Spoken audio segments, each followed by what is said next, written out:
बे समाव जोङो मोनसे हाबाफारि लानो आखायाव लादों बेनो जाबाय मेन गेट बेखेवनाय दिनै दुलाराय उदालगुरि रंजालि बैसागु आफादा फैयै फैयै 29थि बैसो जाफैबाय दिनै बे 29थि बैसोआवबो दिनै गुबुन बोसोर बायदि देग्लायबो बे बैसागु मोसानाय बादायनाय हाबाफारिखौ लानाय जादों दा दिनैहाय जोङो नैबे दुलाराय उदालगुरि रंजालि बैसागु आफादनि मेन गेट बेखौ जों बेखेवनो आखायाव लादों लोगोसे जोंहा बे बेखेवनो थाखाय सासे आलासि मोनदों जाय आलासिखौ जोङो लेंहरनाय आलासि दंमोन बिथाङा दिनैहाय गावनि एंगार हायै बेसेन गोसा समखौ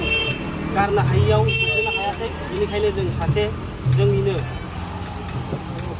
जोंनिनो दुलाराय उदालगुरि रंजालि बैसागु आफादनि मावफुं आफादगिरि मानगोनां कमलाकान्त बर' आदाखौ दिनैनि बे गेटखौ मेन गेटखौ बेखेवनो थाखाय खावलायनाय जाबाय लोगोसे सुंद' बिबुंथिखौबो लाफानो थाखाय खावलायनाय जाबाय आरो जोंनि दुलाराय रंजालि बैसागु आफादजों गोथार फालिजों बिथांखौ मान बावनो थाखाय गुरै खावलायनाय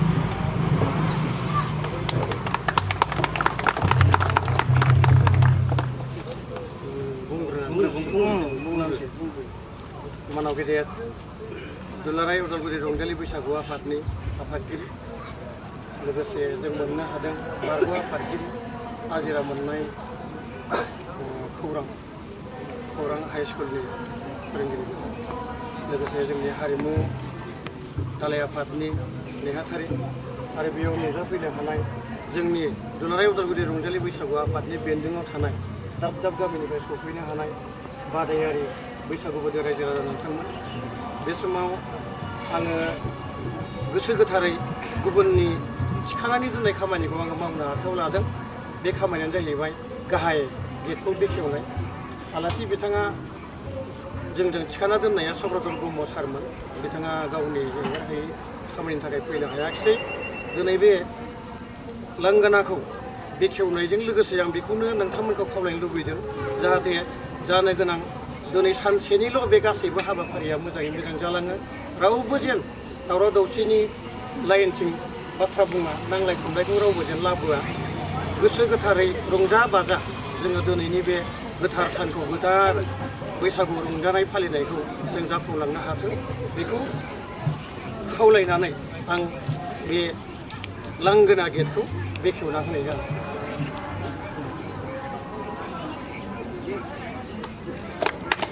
जय रंजालि बैसागुनि जय रंजालि बैसागुनि जय रंजालि बैसागुनि जय बर' हारिनि जय बर' हारिनि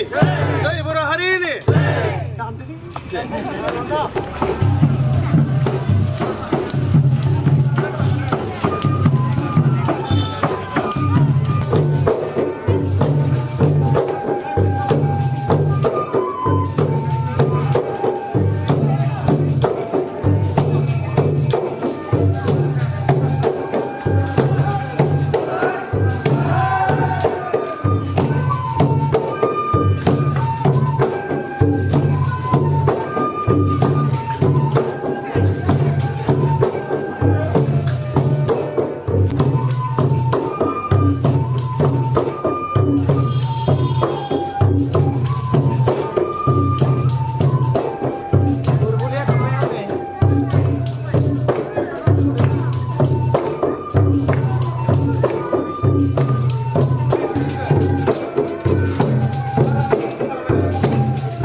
रंजालि बैसागु आफादनि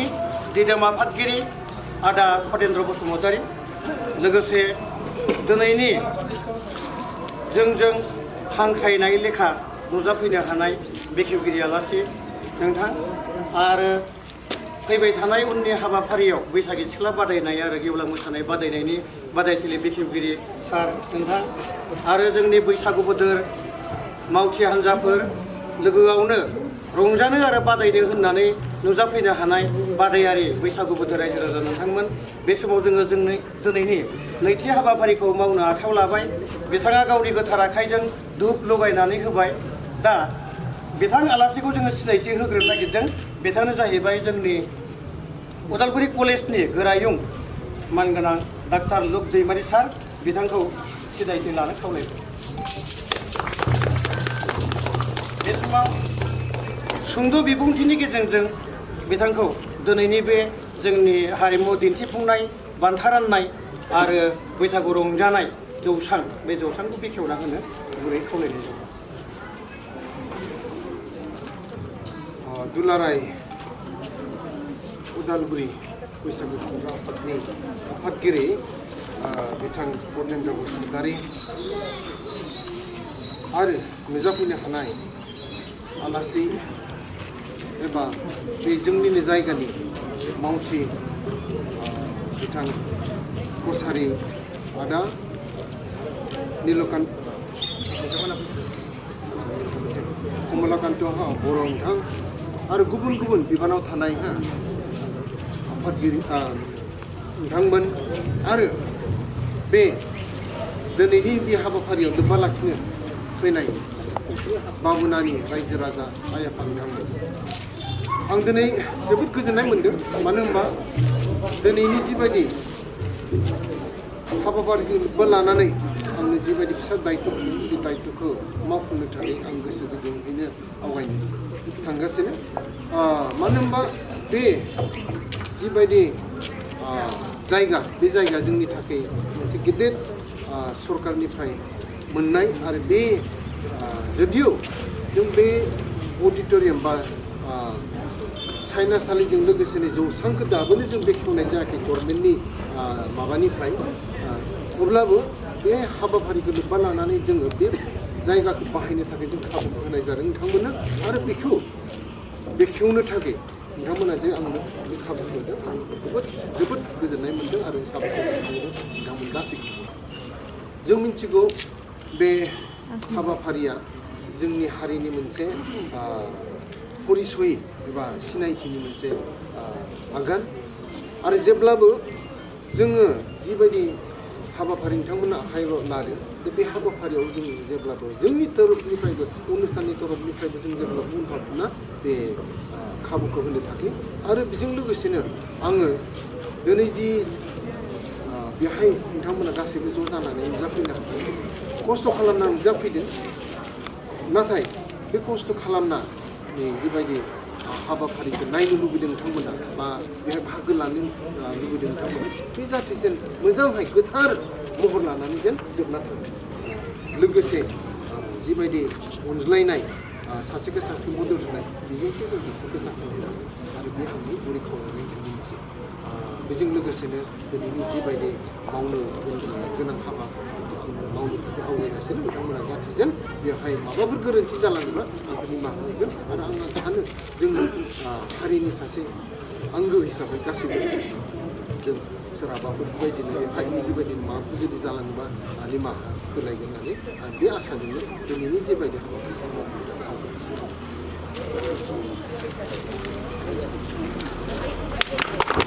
जय रंजालि बैसागोनि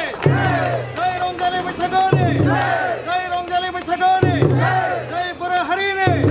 जय बर' हारिनि जय बर' हारिनि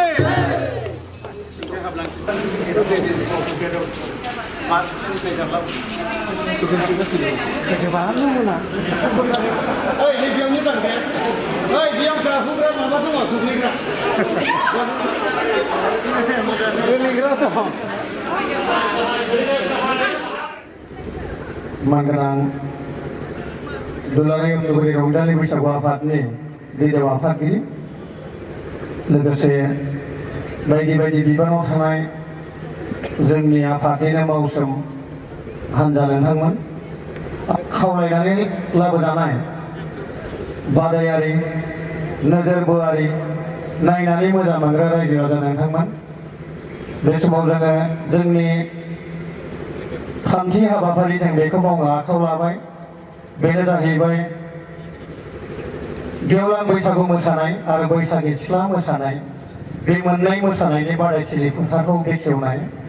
बे गोथार खामानिखौ मावफुंनानै होनो थाखाय जों हांख्रायनानै लाबोदों जोंनिनो दुलाराय उदालगुरि रंजालि बैसागु आफादजों 30 बोसोरसिमहालागै मावसोमबोबाय थानाय जोंनि बारग' आफादगिरि दायो जोंनि बोसोनगिरि जाहैबाय आरो सरकारि साख्रि हिसाबैबो आजिरा मोनबाय बिथां सार मतिलाल कसारी बिथांखौ दिनैनि बे गोथार खामानिखौ मावफुंना होनो थाखाय आं आफादनि जानानै गुरै खावलायनाय जाबाय बे समाव बिथांखौ गांसे आर'नाइजों जों बरायग्रा लानो नाजाबाय गोजोन्थों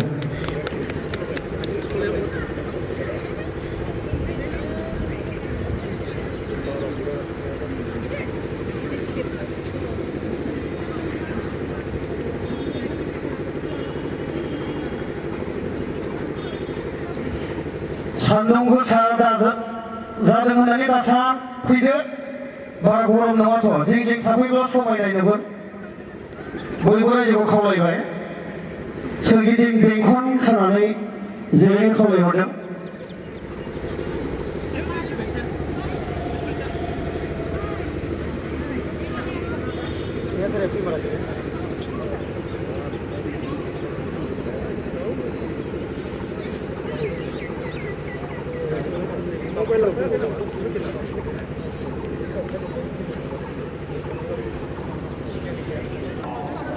आलासि बिथांखौ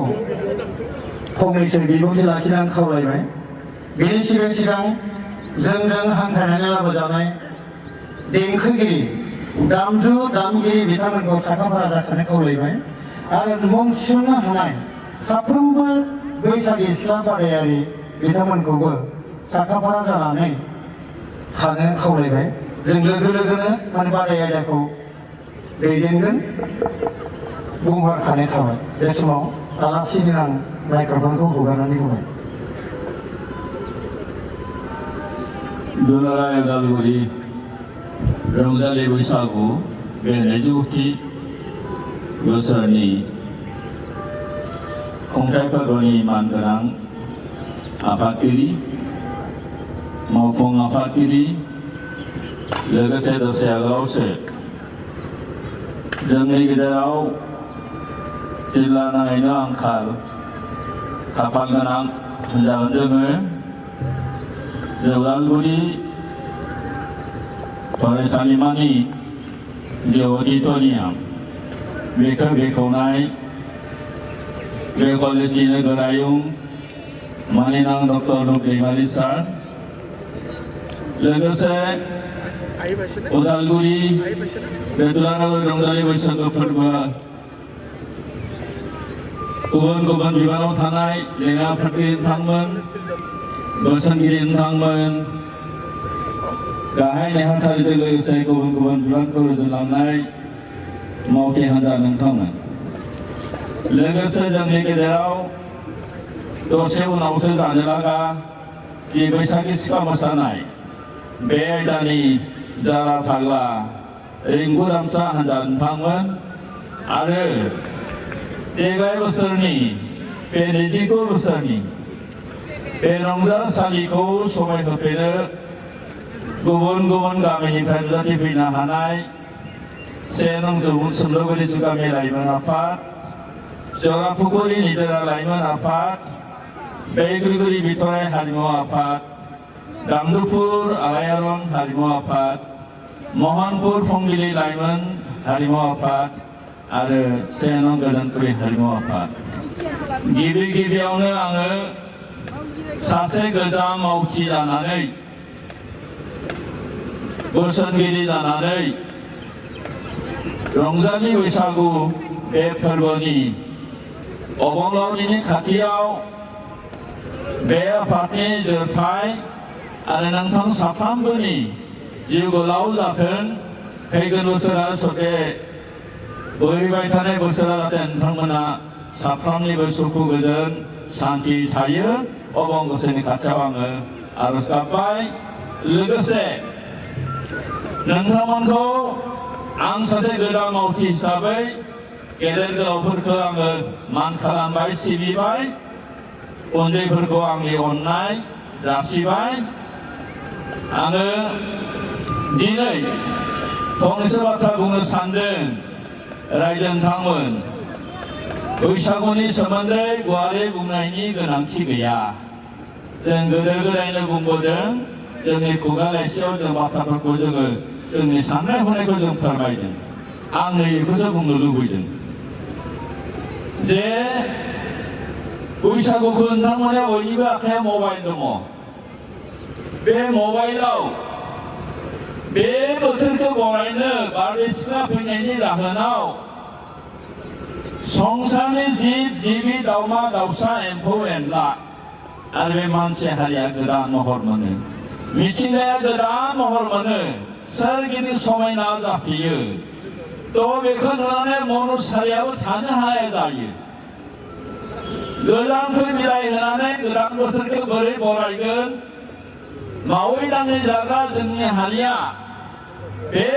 मुखुब बुब्लिखौ बोरै बारहोगोन जोंनि बैसो लायै लायै उन्दै उन्दै गथ'फोरा बे सोमखोर समायना अखायाव दाखा दाखा जोमै खानाय अखा हानाय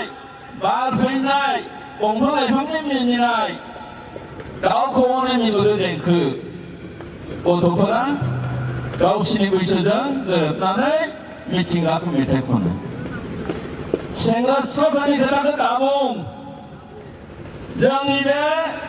आजिरा लानाय जों बैसोगोराफोराबो हाबा जाफ्लाङो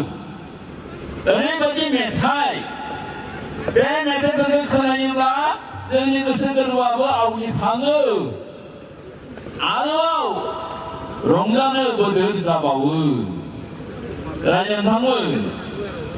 जि मोजां मोजां मेथाइ दं दान्दिसे उनाव नोंथांमोना खोनानो मोनजोबगोन जोंनि रिंगु दामसा बिथांमोना हगारगोन आरो बे सेंग्रा सिख्लाफोरा गोरबोआव बजबनानै थानाय बायदिसिना मोजां मोननाय मेहेरनाय मेथाइनि गेजेरजों मोसा मोसा बिथांमोना रंजायो आरो जोंबादि बैसोनिया नंगौ गोदो जोंबो सोरखौबा मोजां मोनफ्लाङोमोन मोजां मोनफ्लांनाया नाथाय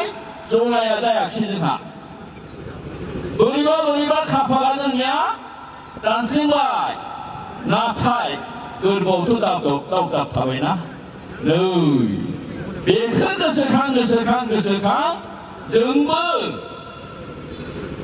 बेबायदि मेथाइ रोजाबो मोसायो आं बेखिनि बुंनानै अबं गसाइनि खाथियाव बयनिबो बै आबाखौ जिउ गोलाव जाथों सुखु गोजोन जाथों संसारा बेखौ आरोबाव आरज गाबनानै फोजोबबाय गोजोन्थों रोजा रोजा साबायखर मानगोनां बादायथिलि बिथोनगिरि सार बिथांनिसिम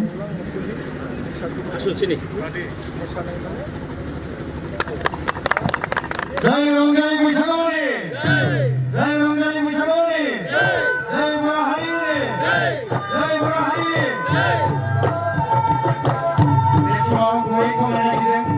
जोंनाव इलेक्ट्रनिक्स मिडिया मोननै मोनथाम हान्जाफ्रा फैना दंफैयो जोङो सोरगिदिं मोजाङै जिरायनानै जोंनि आब्रुथिखौ दिन्थिहरनि बिथांमोना केमेरा खेबना लांनानै गाबोन जोंखौ टिभियाव हगारगोन टेलिकास्ट खालामगोन बेनिखायनो जोङो जोंनि डिसिप्लिनखौ मोजाङै दिन्थिहरनो हायोब्ला मोजां जागोन आं गुरै खावलायहरबाय जायगाखौ जों खुंथा लाखिया बयबो रोजोबै सोरगिदिं बेंखन जानानै जिरायनो थाखाय आं गुरै खावलायहरनाय जाबाय जोंनि बे बादायथिलिनि लांगोना सेराव गसंथाफैनो खावलायहरदों बारदै सिख्ला बैसागि सिख्ला मोसागिरि नोंथांमोनखौ लाइन जानो थाखाय खावलायदों लाइन जानो थाखाय खावलायदों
गिबियाव दंमोन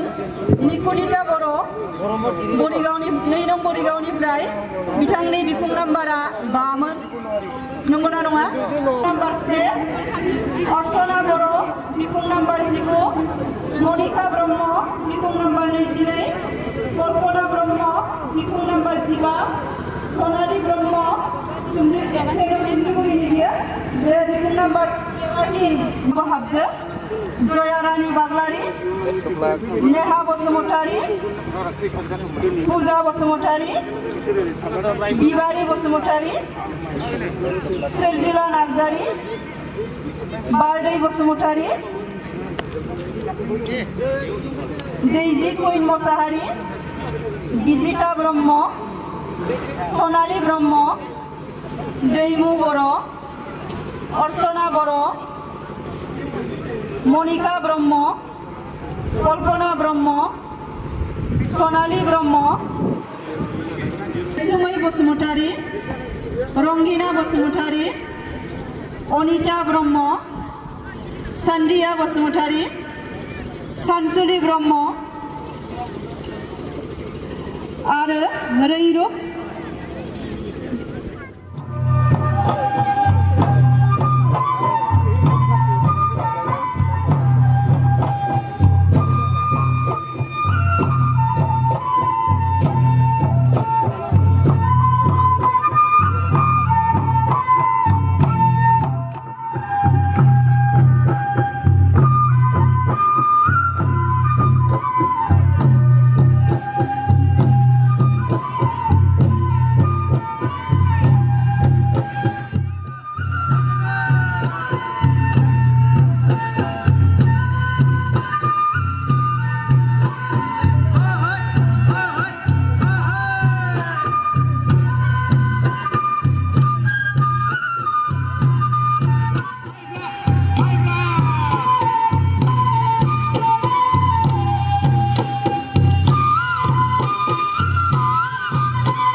नोंथाङाबो एसे आवगायनानै फैदो आरो बिखुं नाम्बार 30 रायजोफ्रा एसे आखाइ खबबा मोजांसिन जायो आरो औ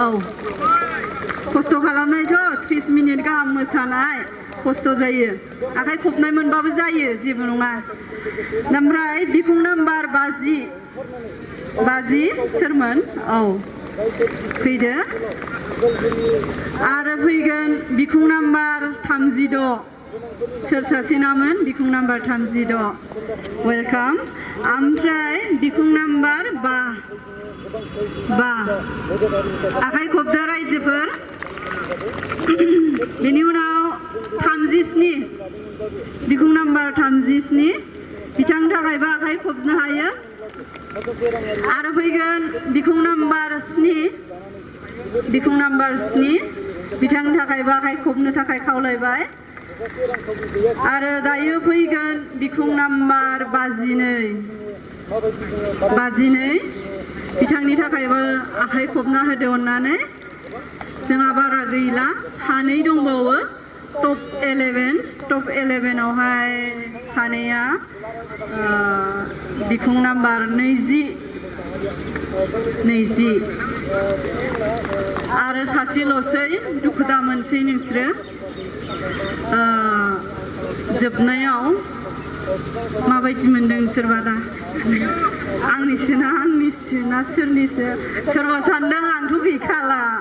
जेबो नङा गैयाबाबो आखाइ खबजान मोनबानो जागोन जोङो दा जेखि जाया बिखुं नाम्बार 38 सोरनामोन फोरो बे आखाइ खबदो आरो जों गासिबो बयनिबो थाखाय खनसे आखाइ खबदो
टप 3आव जिखुनु फार्स्ट सेकेन्ड थार्ड सेथि नैथि थामथिनि गेजेराव बबेबा मोनसेखौ मोनखासिगोन आरो दायो फैबाय बिखुं नाम्बार 3 बिथाङाबो टप 3 बा सेथि नैथि थामथि सनाफोर गाज्रि मोननांला दुखु मोननांला नै सासेल'सै बेनो जाबाय बिखुं नाम्बार 1 औ दे गाज्रि मोननांला दे बयबो लासै लासै थांदो धन्यबाद थेंक इउ मोनफ्रोमबो दोलोखौ खावलायहरदों नोंथांमोनहा बादायथिलियाव हाबनो थाखाय साखाफारा जाखादो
Come on!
Thank you.